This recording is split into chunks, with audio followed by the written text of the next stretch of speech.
When I was 19 years old, something really upsetting happened. My mom cheated on my dad with one of his close friends. This friend was about the same age as my dad, which made the whole thing even more painful. This betrayal was really tough on my dad. He was heartbroken because it was a double blow. His wife and his good buddy betrayed him. It hit him really hard, and he ended up struggling with depression and trust issues for a long time after that. My dad was so hurt that he stopped hanging out with his friends altogether and kind of shut himself off from everyone. During that tough time, I stayed close to my dad and helped him get through it. We got some professional help, and thankfully, with therapy, he started to get better and is doing okay now. But because of everything that happened, the last time I talked to my mom, I told her she was done with me, that I didn't want anything to do with her anymore. So, it's been about 8 years since I've spoken to her. Now, to make things even more complicated, my mom ended up marrying my dad's friend, the same one she had the affair with. And believe it or not, she even sent me an invitation to their wedding, which I thought was pretty bold and hurtful given everything that had happened. Recently, after all these years, my mom has reached out to me again. I haven't decided what to do about it yet. It's a lot to think about, especially after how things went down and how they affected my dad and me. Ever since the whole mess with my mom cheating on my dad, which really turned our lives upside down, I haven't wanted to talk to her. It was a really rough time for me and my dad, and honestly, just thinking about those days brings back a lot of bad memories. Because of all that, I decided a while back to block her number and even block her on Facebook, and I did the same with her husband too. One day, out of the blue, I got a letter from her in the mail. My first thought was to just rip it up and toss it in the trash. Why even bother, right? But something made me stop and decide to actually open it and see what she had written. In her letter, my mom said she really misses being part of my life and feels super sorry for all the pain she caused my dad and me. She wrote that over the years, she's tried a few times to talk to me about everything that happened, to explain things or apologize, but she couldn't reach me because, well, I had her blocked. Now she was asking if I could come over to her house to talk, just the two of us. She made it clear that her husband wouldn't be there. It would just be me and her. She seemed like she really wanted to make amends, or at least explain her side of the story. I'm stuck feeling a bit confused about what to do next. On one hand, it's been so long and she did put us through so much pain. But on the other hand, maybe there's a part of the story, I don't know, or maybe there's a chance to clear the air. It's a lot to think about, especially considering how complicated and hurtful the past was. I'm really stuck on what to do next, and part of me just wants to keep being stubborn, like I have been for the last 8 years, where I've pretty much acted like my mom doesn't exist. I also want to point out that through all this, my dad has never said a bad word about her. Even though he was deeply hurt, he never tried to make me see her in a bad light. Instead, he became depressed, lost his trust in friends, and generally stopped trusting people around him. The affair wasn't just a brief slip. It lasted for years, right under my dad's nose, with both my mom and his friend deceiving him. After some intense therapy, my dad began to heal and open up, but I chose a different path. I cut my mom out of my life completely as my way to cope and move on. Now, though, she's reached out wanting to talk, and I'm considering meeting her because we never really had a conversation about everything that happened. I never gave her a chance to explain herself, and part of me is honestly just curious to hear what she has to say. It's weird. I'm just tossing these thoughts around, unable to decide. Part of me wants to maintain the distance, to keep guarding myself against more pain, but another part is wondering if there's something important she needs to say, something that might change how I feel.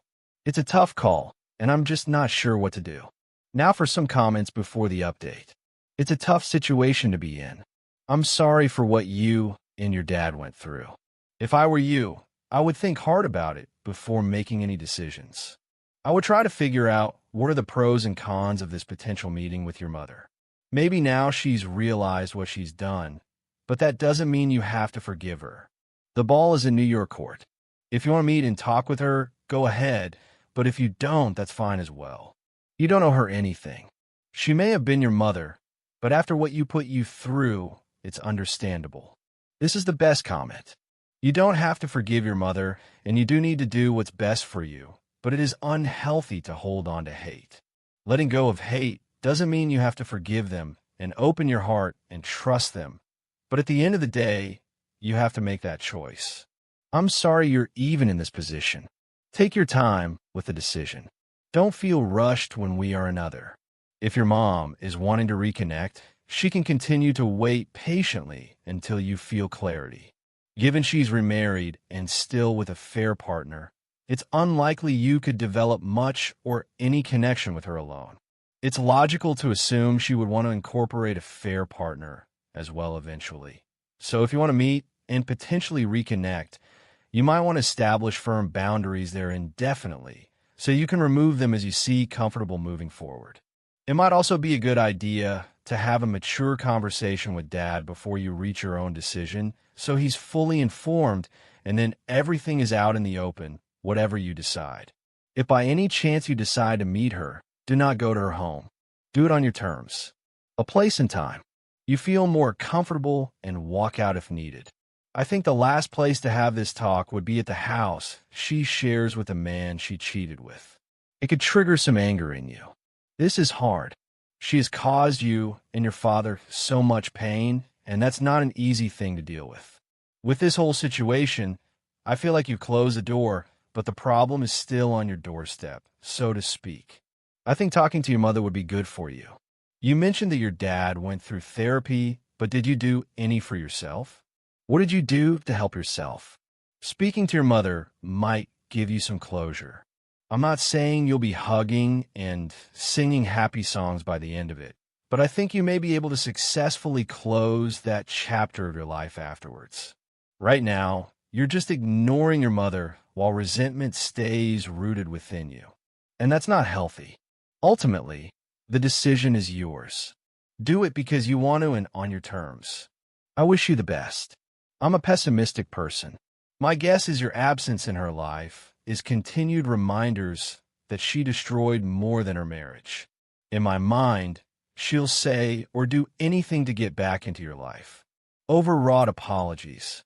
Heartfelt regrets. Being sorry she missed out on so much of your life. Wanted to talk to you so many times so you could forgive her and that she could rest easier. It's not your responsibility to make her feel better for her actions. You owe no forgiveness just because someone has regrets that their actions had consequences. To be honest, I consider talking to therapists to work through what your mother did to you so you can heal. I don't see healing coming from your mother. I see perpetuation of her bullcrap. I have experience with this. My dad cheated on my mom in 2001 when I was 23 years old. After 30 years of them being with each other, we were so close before this happened. I did not speak to him for the following 2 years. He reached out to me in early 2004 to tell me that he had cancer and would really like to talk to me again. I agreed and went to visit him in the state that he moved to. He died in August 2004, 7 months from when we reconciled. I'm happy that I put my anger on the back burner and did the difficult thing. I loved him and now see how flawed of a person he was. I never totally forgave him in my head or my heart, but I do know the level of grief I would still have had if he died without us ever discussing everything. Final update. Hey everyone, I really didn't think my post would get so much attention. I just wanted to share an update because based on a lot of advice from you guys here, I decided to meet up with my mom. We agreed to meet in a public place because I thought it would be more comfortable, and luckily it was a nice day out. So we ended up going for a walk in the park just to talk things over. She gave me a heads up beforehand that her husband would be picking her up afterward, and I was cool with that. It didn't really bother me. When we met, one of the first things I noticed was that she wasn't making any excuses for what had happened. She just kept apologizing again and again. I told her straight up that I almost didn't come to meet her. I made it clear that I wasn't there for her sake, but for my own. I needed to do this for me to find some closure or understanding, maybe. She seemed to get that. We found a bench and sat down just to keep talking. One big question I had was whether my dad had done anything wrong or if he had been abusive in any way which might have led to what happened. But she was very clear in her answer. No, he hadn't. She admitted that she simply developed feelings for someone else and acknowledged that it wasn't an excuse for the years of deceit. It was a lot to process, and even though it was tough, I felt a bit lighter for having the conversation. I'm still sorting through my feelings about it all, but I'm glad I went. It was important for me to hear her side, even if it doesn't change the past. During our conversation in the park, I found myself confronting some deep feelings and memories. While my mom continued to express her apologies, I opened up about my own experiences and realizations from those difficult years. I remember telling her, "You lied to us, you lied to me too, not just to Dad." Reflecting on my teenage years, I've started to remember all these little moments that didn't seem important at the time, but now feel so obvious. Like those times her ex-friend, now her husband, was over at our house when Dad was away. I look back and see how friendly you two were with each other, and I feel so foolish for not connecting the dots earlier. All these small memories that I never thought much about at the time suddenly make a lot of sense. I also shared with her how those years have shaped the way I think about that period of my life now, and I told her about the enormous pain Dad went through. He never spoke ill of her or her husband despite everything, but he struggled deeply with depression to the point where I was genuinely scared I might find him gone one day, taken by his own hand. The betrayal by two of the closest people in his life, his wife and his best friend, had pushed him to the edge. In confronting these painful truths with my mom, I explained why I had made the decision to cut off all contact with her. It was what I felt was right, a necessary step for me to protect my own well-being and support my dad.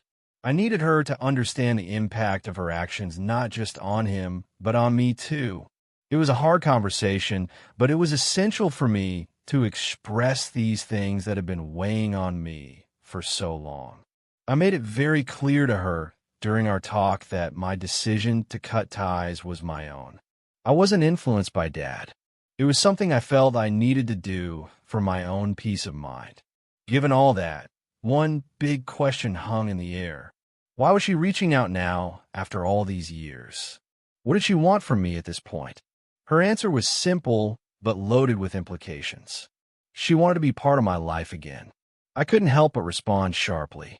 You should have thought about that while you were lying through your teeth for 5 years. It was hard for me to reconcile the warm memories I had of her and Dad's friend, who was almost like an uncle to me, with the betrayal they orchestrated right under our noses. We had even gone fishing together, him acting like Dad's buddy, all while entangled in lies and deception. I asked her almost rhetorically, "How could you manage it for so many years?" She didn't have an answer to that. Much of our conversation was me expressing my feelings of betrayal and disappointment, although I made sure to let her speak her piece too. By the end of our talk, I told her firmly, "I'm doing fine without you. I just wanted to meet you because I wanted closure, and I've gotten it now." She tried to assert that she was truly sorry, not just for getting caught, but for everything that had happened. She even said she'd do anything to at least have some form of contact with me. But at that moment, I laid down the only condition that might ever change my mind. The only thing that would ever make me consider having any contact is for you to make a choice. I left it at that, not fully elaborating, but making it clear that some significant gesture of goodwill or change on her part would be necessary for me ever to consider reopening our relationship. After hearing her out and saying everything that was on my mind, I finally laid out the ultimatum that had been building up for years. You already made your choice. Either divorce him or stay with him and go no contact with me. But I'm not going to force you to make that choice because you already made it. I wanted her to understand the weight of her decisions, not just on her life, but on mine too. I then told her, I feel I got what I came for, which was some closure, and you wanted to speak your piece. Now you have, and I still don't feel I want to have any contact with you. Just leave me alone. You made your choice. I needed her to know that while I wasn't angry, I also couldn't just go back to how things were. The damage was too deep and too much had changed. However, as I spoke those words, I could feel that I was being harsher and colder than usual. Anyone who knows me would say that acting this way is out of character for me. I saw that she was in tears by the end of our conversation. Despite everything, seeing her like that wasn't easy. I simply told her, live your life. It was a tough, emotional moment. One where I had to stand firm on my boundaries while also confronting the complicated feelings that come with family and betrayal. While I sought closure, I also had to manage the mix of relief and sadness that came with finally saying everything that needed to be said. I ended our conversation with a definitive line, and I will live mine, but I don't want you to be a part of mine. It was clear and final. There was no handshake, no hug, just a walk away from the situation from her. And honestly, I feel like I made the right call. Throughout the entire meeting, I stayed calm. There was no yelling, no name calling. Keeping my composure was important to me, even though it was incredibly tough. Seeing my mom in tears was hard. It's not something I take lightly or am proud of causing, but it was essential for her to understand the full impact of her actions, not just in the past, but on our future relationship as well. I needed her to know clearly why I chose to cut contact and to ensure she understood that this wasn't just a spontaneous decision, but one I had considered deeply for a long time. Despite the emotional difficulty of the moment, I feel lighter and ready to move on. Some might have expected a full meltdown if I ever confronted her, but the reality was calm. There were no dramatics. I had been preparing for this conversation for years in my head, rehearsing what I might say, how I might react. Now she knows where I stand. Edit. I just wanted to clarify something important. My mom isn't blocked on Facebook or on my phone anymore. If she has anything else she wants to say, I'm open to listening. During our conversation, I did throw a lot at her, and it was pretty intense. Who knows, maybe one day I might feel okay about having some form of contact with her again, but for now, I don't feel ready for that. I need some time to process everything and see how I feel as time goes on. Story 2. I punched my husband in the face, and I'm having a hard time taking all the blame.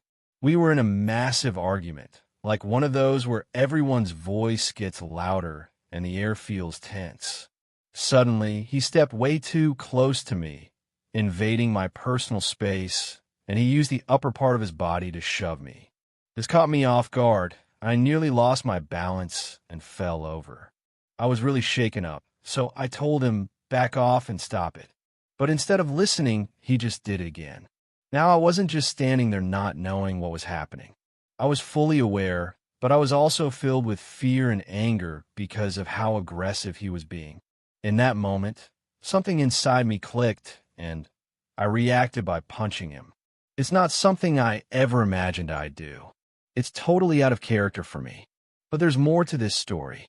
I should mention that in the past, I've been through some really tough times where I was seriously hurt by someone else. And this wasn't the first time he acted this way toward me. So now I'm stuck trying to figure out what to do next. This is a whole new situation for me, and honestly, it's overwhelming to think about all of this. After everything calmed down a bit, he was getting ready to leave, and he put all the blame on me. He couldn't believe I had punched him, and he said it was going to take a really long time for him to forgive me. When I tried to explain why I reacted the way I did, hoping he'd understand, he just wouldn't accept my explanation. According to him, what I did was far worse than anything he did, which just made everything feel even more complicated. Now I'm left trying to sort through all these feelings and figure out our next steps. It's a lot for anyone to handle, especially when you're still trying to make sense of your emotions and reactions in such a charged moment. I'm really struggling with everything that's happened, and it feels incredibly tough and complex. I understand that violence isn't the right response, and I acknowledge that, but I also think the things leading up to my reaction are significant. It's not okay for someone to invade my personal space, shove me, or call me names. These actions make me feel threatened and can trigger a defensive reaction, especially with my past abuse experiences. I'm frustrated because I'm being treated like I'm the abuser when I felt I was responding to being threatened. It's difficult because it's not just about who did what first. It's about a pattern of behavior that has made me feel unsafe.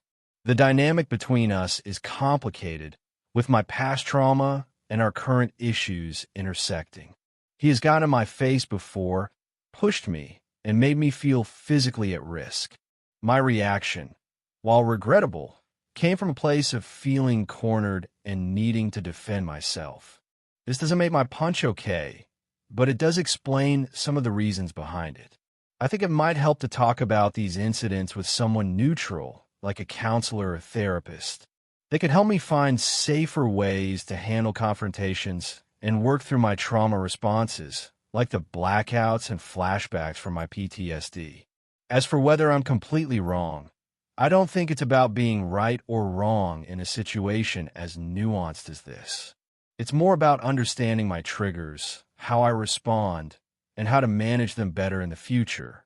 I also need to think about why I'm staying in this relationship and whether it's good for my mental health and safety, considering my history. Reflecting on this could help me figure out what's healthiest for me moving forward. In the past, when things got really bad between us, he would take the blame. But not this time. I've never been the one to make the first move to hit, especially not in the face. This time, though, the mix of anger and hurt from being treated so poorly by someone I love, coupled with the fear and panic I felt, made me snap. I didn't hit him as hard as I could have. Not that it makes it okay, but I want to point out that it wasn't a punch thrown in pure anger. It was more out of panic, a sloppy reaction in a moment of fear. I've tried talking to him about this, explaining how I felt and what led up to that moment, but right now, I'm being painted as the villain. It's hard to tell if he's just playing games with my mind. I understand why I reacted the way I did, even though he was being aggressive too. But maybe he's right. I'm really trying to work out if I'm completely in the wrong here. They keep telling me I am, and it's weighing heavily on me. I'm searching for some clarity, trying to understand if my actions were totally unjustified or if there's some understanding to be found in the chaos of our conflict. Story 3. Grandmother gave my brother and me an equal share portfolio each when we were kids. Brother sold his when they were worth a car. I left mine in, and now there's a substantial amount. Brother and his girlfriend want my half now. When my brother was 16 and I was 4, my grandmother set aside a share portfolio for us. As soon as we were old enough, it was transferred into our own accounts, and it was only 4 years later that my brother dipped heavily into his and bought a new Honda. I knew about mine for much longer than he did before it became mine, and watched it grow since I understood what it was. By the time I was given full control, it was already worth a ridiculous amount, because a big portion of it was invested in Apple.